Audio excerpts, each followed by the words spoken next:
seperti Bapa mengasihi anaknya, demikianlah Allahku mengasihiku.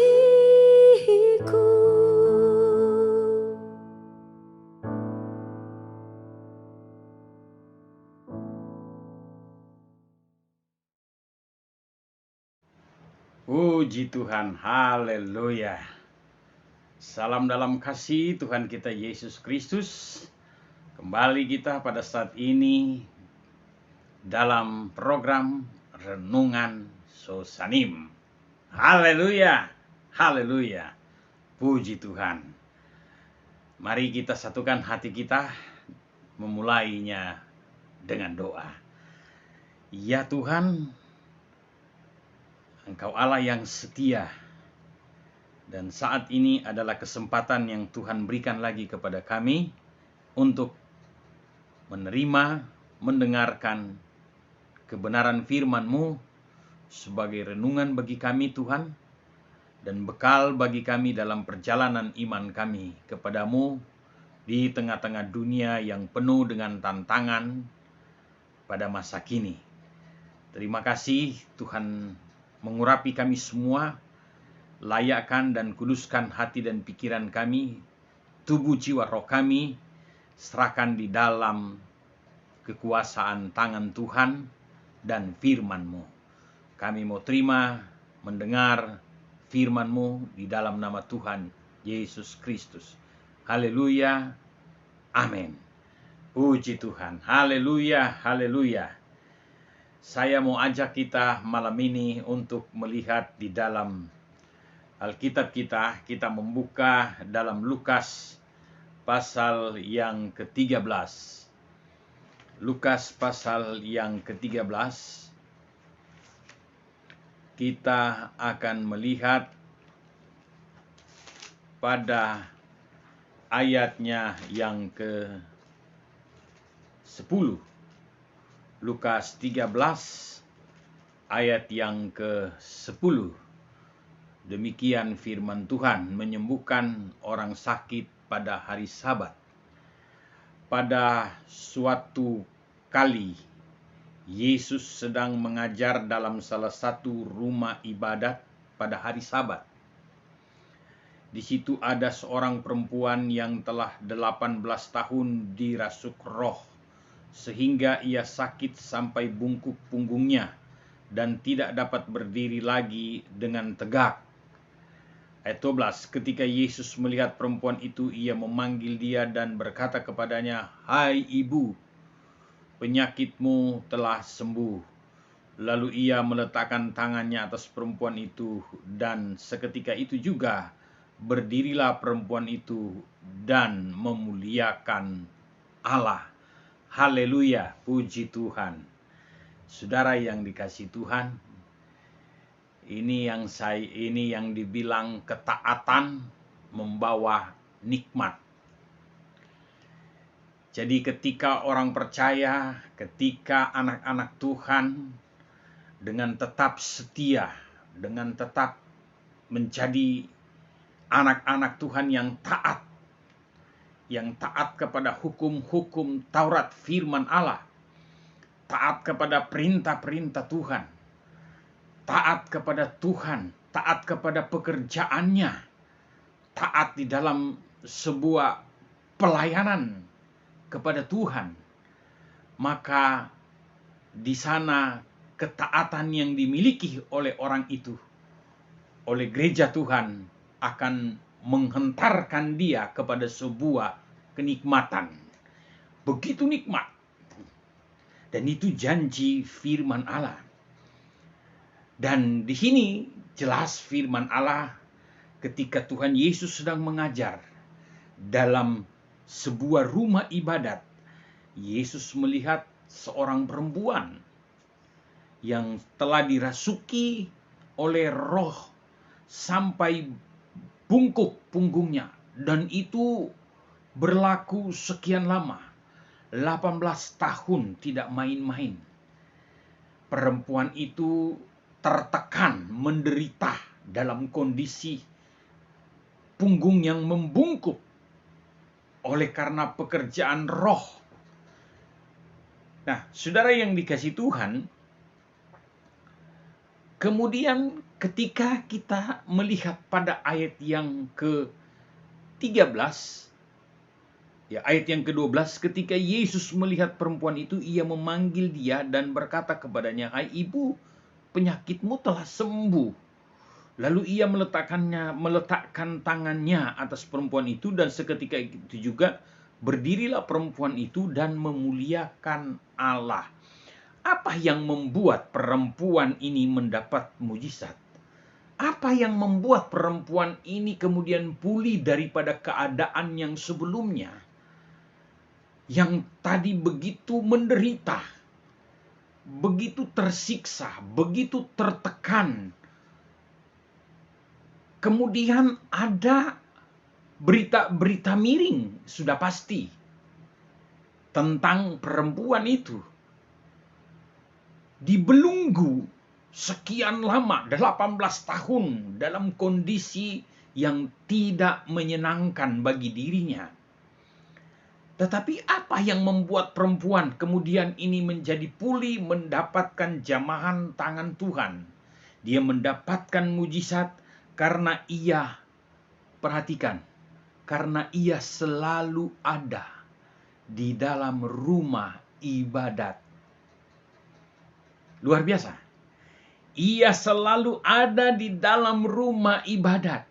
Yang kedua, dia mendengarkan ketika Yesus sedang berbicara, ketika Yesus sedang mengajar, ketika Yesus sedang mengarahkan, memberikan nasihat kepada orang banyak. Jadi bukan hanya ada di dalam rumah ibadat, tetapi dia datang juga untuk mendengar seluruh perkataan Yesus, seluruh ajaran-ajaran Yesus. Tuhan Yesus bukan saja melihat kesetiaan daripada perempuan ini, tetapi dia memberi upah kepada perempuan itu. Yesus memberikan upah kepada perempuan yang setia, yang selalu berada di dalam rumah ibadat. Nah, orang yang tetap setia mengikuti Tuhan, orang yang selalu percaya kepada Tuhan, yang melakukan kesetiaannya, melakukan kebaikan-kebaikan, dan orang yang selalu berdiam di dalam rumah ibadat. Kata firman Allah dalam versi King James, di dalam Amsal 23 kemarin, ya, di dalam khotbahnya Bapak Paulus, versi King James, maka Tuhan memberi makan, kalimat terakhir. Tuhan memberi makan kepada orang yang percaya, kepada orang yang selalu berlaku baik, melakukan kebenaran, melakukan kebaik, dan setia, yang selalu berdiam di dalam rumah ibadat. Maka Tuhan memberi makan. Jadi tidak perlu khawatir. Ada janji Tuhan, ada jaminan Tuhan untuk orang-orang yang mau setia. Baik janji Tuhan melalui pemulihan, kesembuhan dari penyakit. Jaminan artinya jaminan, Tuhan memberikan jaminan kesehatan. Ya, bukan BPJS seperti ini. Beda. Ini beda. Iuran kita yang penting setia. Ya, setia kepada Tuhan. Selalu diam di dalam rumah ibadat. Nah, maka jaminan kesehatan itu sempurna bagi saudara dan saya. Tuhan sendiri yang memberikan jaminan. Dia menjamin keamanan kita. Dia melindungi. Dia menyertai kita. Seperti itu. Jadi Tuhan, ya, orang yang tetap setia mengikut Tuhan akan selalu melihat pertolongan. Ya. Ketika Maria dan Marta sedang diperhadapkan pada sebuah masalah yang berat, mereka mengungkapkan isi hati mereka kepada Tuhan. Apa yang terjadi? Ya, tentang Lazarus, saudara mereka yang telah meninggal. Tetapi ketika Yesus datang, maka mujizat pun terjadi. Ada solusi di dalam sebuah permasalahan itu. Siapa yang menjamin? Jadi Tuhan itu adalah sebuah jaminan. Ketika orang-orang setia, Dia mampu memberikan solusi atas segala persoalan yang dihadapi oleh orang-orang percaya. Satu kuncinya adalah biarlah kita mau tetap setia kepada Tuhan, sehingga kita akan melihat pertolongan Tuhan. Akhirnya Lazarus yang tadinya sudah meninggal kemudian dibangkitkan oleh Tuhan. Mujizat yang terjadi dalam Yohanes 11 ayat 43 dan 44. Nah, kemudian mengapa Tuhan mau menyatakan mujizatnya kepada mereka ini, kepada mereka yang menghadapi persoalan ini? Karena Tuhan melihat hati, Tuhan melihat sikap mereka yang mau mencari Tuhan. Sikap dan tindakan mereka yang mau mencari Tuhan menunjukkan tentang ketaatan, kesetiaan mereka, menunjukkan tentang kepercayaan mereka yang sungguh kepada Tuhan. Maka mereka datang mau mencari Tuhan. Kalau kita setia mengikut Tuhan, maka Tuhan dapat mengadakan dari yang tidak ada menjadi ada. Dari yang mustahil menjadi tidak mustahil bagi Tuhan. Tidak ada yang mustahil bagi orang percaya. Hana adalah orang yang tetap menaruh kepercayaan yang penuh kepada Tuhan. Ia selalu setia berdoa kepada Tuhan. Dalam 1 Samuel pasal yang pertama ayat yang ke-10. Nah, Tuhan melihat kesetiaannya sehingga apa yang terjadi? Tuhan mengabulkan doanya, Tuhan membuka kandungannya sehingga lahirlah Samuel. Mungkin selama ini kita terkungkung dengan sebuah persoalan yang kita ciptakan sendiri. Kita terkungkung dengan sebuah persoalan yang berat.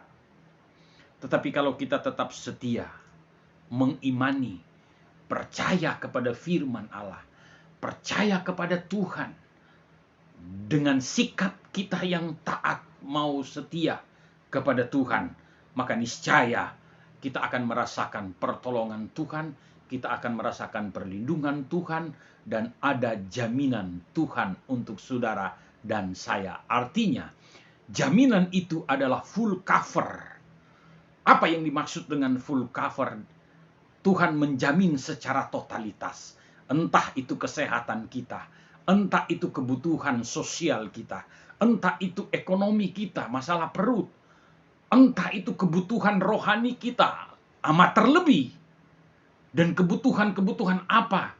Tentang keamanan, kenyamanan, perlindungan dan pertolongan Tuhan, keselamatan. Nah, itulah yang disebut full cover. Tuhan menjamin secara full cover, secara totalitas.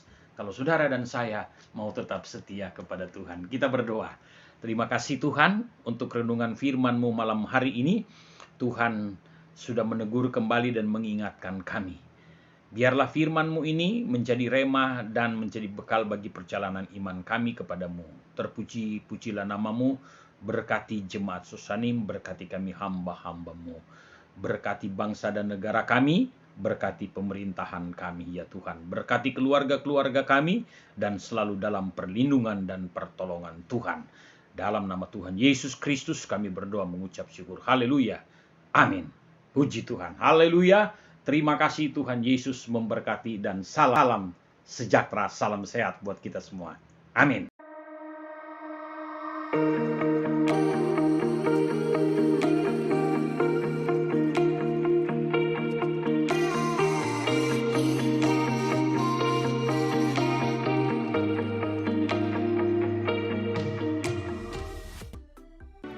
Gerejaku adalah rumahku.